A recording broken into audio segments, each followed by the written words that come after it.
Your guts full of lead. 1, 2, 10.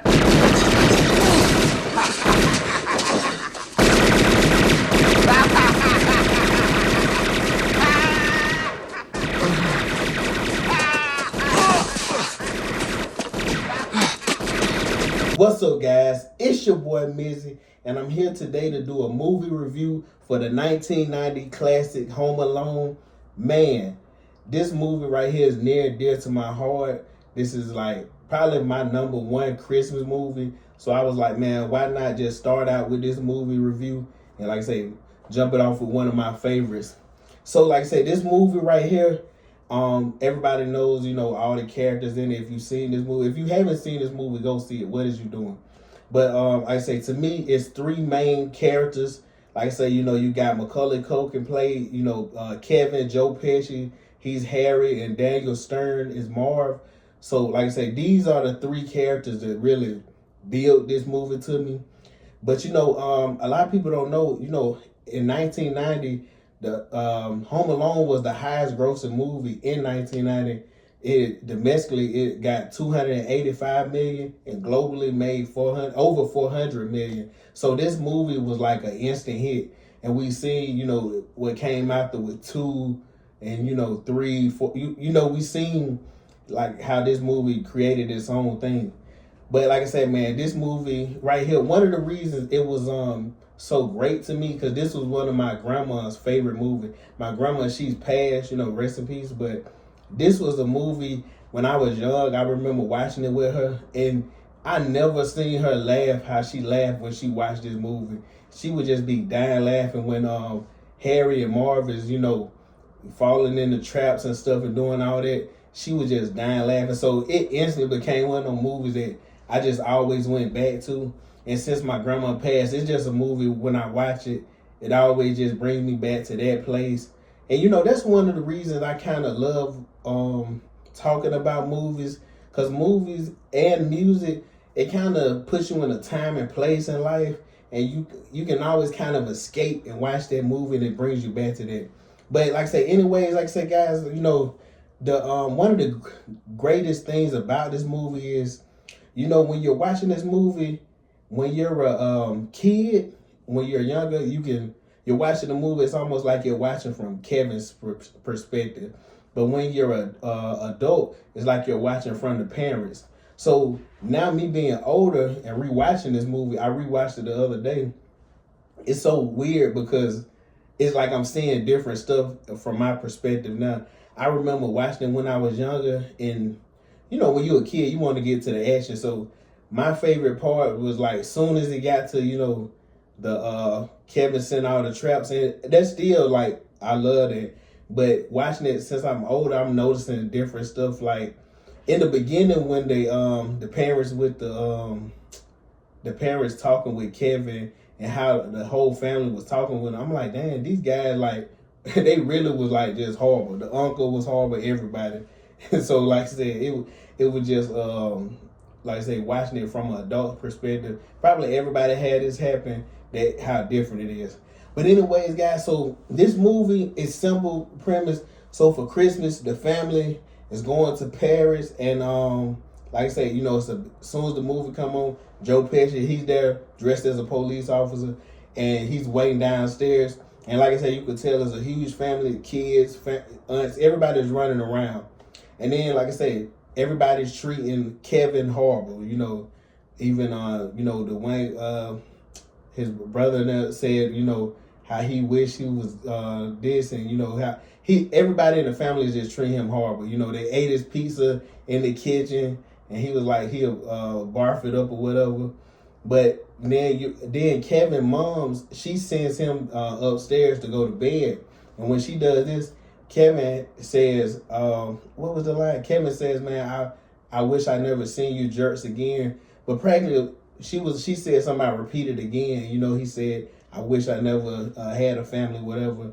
So then once Kevin wakes up, well, before that, the family gets up, the power went out. They wake up running around. The neighbor's kid come over. I don't even remember seeing that when I was younger. I probably wasn't paying attention. But the neighbor kid come over, and when the sister is counting the heads, she thinks one of them is Kevin leaning into the van, but actually Kevin is still asleep. So family goes to the airport, leaves, they're headed to Paris. Kevin wakes up just like, hold on, what's going on? He's lost. Like, wait, what's going on?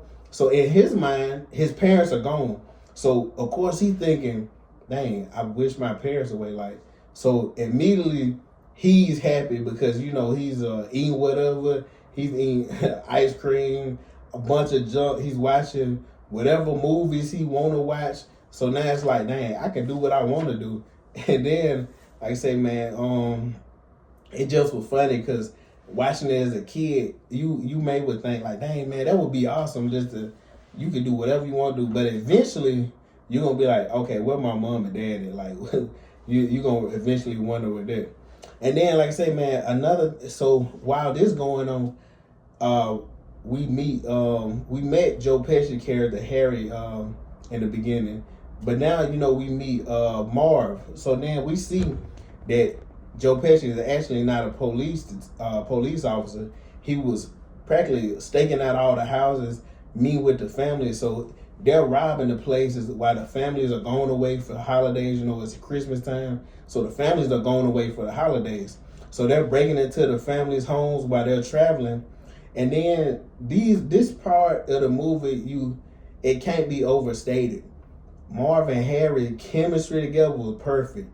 You can kind of tell, Harry, he's supposed to be the brains of the operation. Marv is just the comic relief.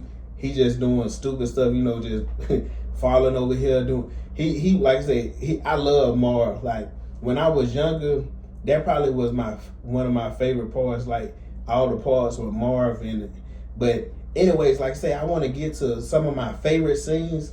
So, in this movie, it's a lot of classic scenes. There's a lot of them. But I wrote down a couple ones that I really love.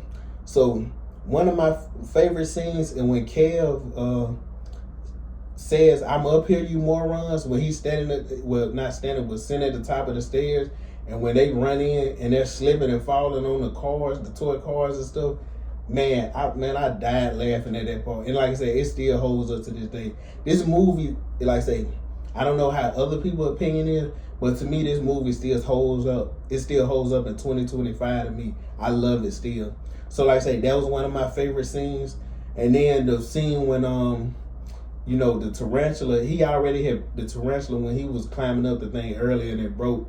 The tarantula already got out the aquarium. So when he picks up the tarantula and sits it on Marv's face and he starts screaming, and then like I said, the tarantula falls on Harry, and then he takes a crowbar trying to hit him.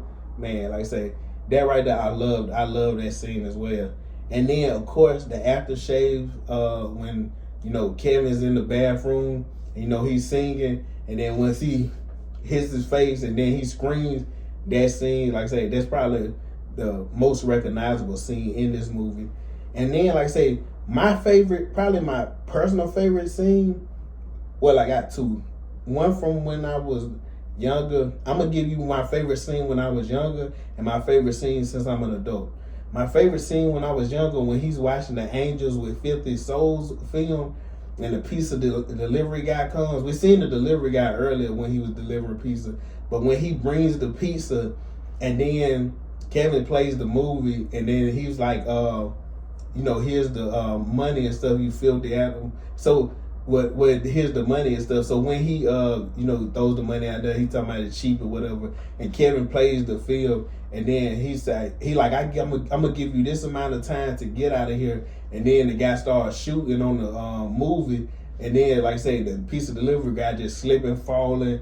I love that scene. I love it. Like that one always had me dying laughing. Like even once he did it again, I still love it when he put the firecrackers in the pot. And then he did it when was it Harry came over there? Yeah, I think Harry, when he came to the door. That I love that. And when he did I love the scene once he knew that they was looking into the house, the fake party scene. Which, if you really thought about it, man, it would have took forever to set it up. But he got like the cardboard Michael Jordan. He's dancing with the things, and it looks like it's just a big house party. So when they drive past, they like, damn, I thought they was gone out of town. So I gave y'all my favorite scenes, and then my favorite scenes when I was a kid. So my favorite scene, since I'm an adult now, is the scene when Kevin is speaking with the old man that he's scared of, that's live next door. That's probably my favorite scene now that I'm an adult. Because when he was in the church, the guy's talking about, he was speaking about, him not speaking to his son, and, how he wants to speak with him. And, it was a heartwarming scene. Because Kevin like, well, why don't you just call him? And he was like, I'm afraid. And then, Kevin says, I used to be afraid of my basement. He like, but, when you turn the lights on, it's no big deal. It's so simple, but it's so great. It's almost like, look, man, there's a lot of stuff in life that we make a bigger deal than what we need to. And what was stopping the man from calling his son was pride.